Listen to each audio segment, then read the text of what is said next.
Welcome back. আবার চলে আসলাম ভয়কে সাথে করে নিয়ে। আমি মাহফুজ। আশা করি সকলে ভালো আছেন আর সব সময় আমাদের সাথে থাকবেন আর সব সময় আমাদের সাথে আছেন। আর অবশ্যই এই ভয়ের অনুষ্ঠানটা আপনাদের অনুষ্ঠান। আপনারা কিভাবে সামনে এগিয়ে নিয়ে যাবেন সেটা আপনাদের বলা লাগবে না। আর অবশ্যই আপনারা লাইক কমেন্ট শেয়ার করে আমাদের পাশে থাকবেন আর সাথে থাকবেন। আর অবশ্যই অনেক দিন পর আবার চলে আসলাম ভয়কে নিয়ে, তাই আপনাদেরকে আর বেশি কথা বলে পাকাবো না, তাই ঘটনায় চলে যাই। আসসালামু আলাইকুম মাহফুজ ভাই, আশা করি ভালো আছেন। আমি রূপক খন্দকার। আজ আপনাদের যে ঘটনাটা বলবো সেটি আমার চোখে দেখা ঘটনা।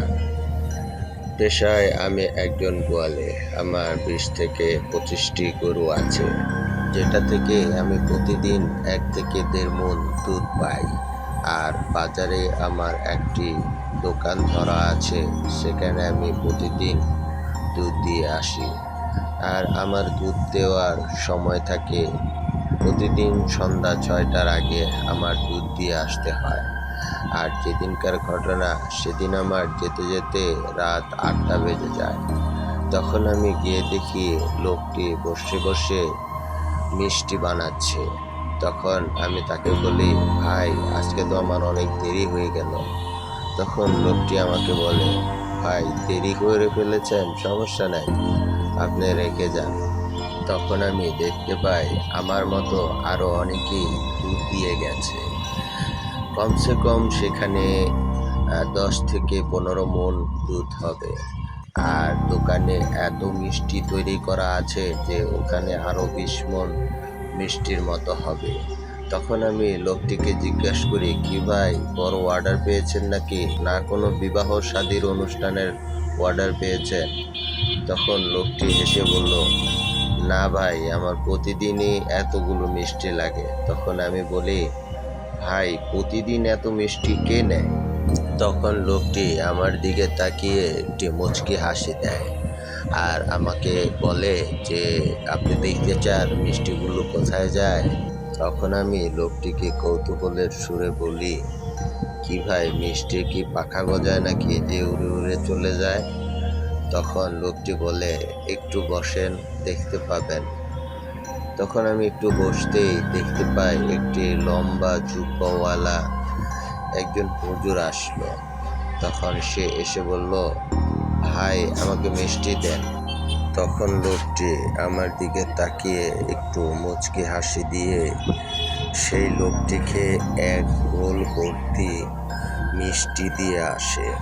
তখন আমি দেখতে পাই সেই লোকটি এত দ্রুত মিষ্টি খাচ্ছে, নিমিষের ভিতরে এক বোল মিষ্টি শেষ হয়ে যায়।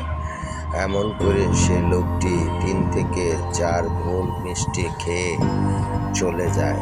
তখন আমি লোকটিকে বলি, ভাই কি হলো এটা? একজন মানুষ এত মিষ্টি খেতে পারে? তখন লোকটি বলল, ভাই আপনি কি বলছেন, এটা কি মানুষ হতে পারে? তখন আমি লোকটির দিকে তাকিয়ে বলি, তো ভাই এটা কি ছিল? তখন লোকটি আমাকে আর কিছু না বলে বলে, ভাই এইরকম অনেক কিছুই আসে সারা রাত। আমি তো এমন দেখেছি অনেকের পা নেই, তারাও আসে এইরকম সারা রাতই তার দোকানে মিষ্টি খেতে। এইরকম অনেক লোক চলে আসে, যাদের কিনা আমাদের মানুষের মতো দেখতে হলেও আসলে তারা মানুষ কিনা সেটা সন্দেহ আছে। এই ছিল আজকের ঘটনা। ভালো লাগলে পড়ে শোনাবেন। আসসালামু আলাইকুম রহমতুল্লাহ। ওয়ালাইকুম আসসালাম রহমতুল্লাহ ওয়াবারকাত। ধন্যবাদ ভাই আমাদের এই অনুষ্ঠানে ঘটনা পাঠানোর জন্য। আর অবশ্যই যে আসলে বলবো যে একজন মানুষ এতগুলো মিষ্টি খেতে পারে কিনা, কারণ এক ভুলে অন্তত এক মণ মিষ্টি হতে পারে, কারণ বোল কিন্তু মিষ্টির দোকানের বোল অনেক বড়ই হয়। তো আসলে সেখানে কতগুলো মিষ্টি হতে পারে সেটা দর্শকরা অবশ্যই আপনারা বলবেন। আর অবশ্যই তারা জিন কিনা সেটা অবশ্যই আপনারা কমেন্টে জানিয়ে যাবেন। তো ভালো থাকবেন, পাশে থাকবেন আর আমাদের এই অনুষ্ঠানের সাথে থাকবেন। আর অবশ্যই ঘটনা দিয়ে যাবেন। ভালো থাকবেন। আসসালামু আলাইকুম।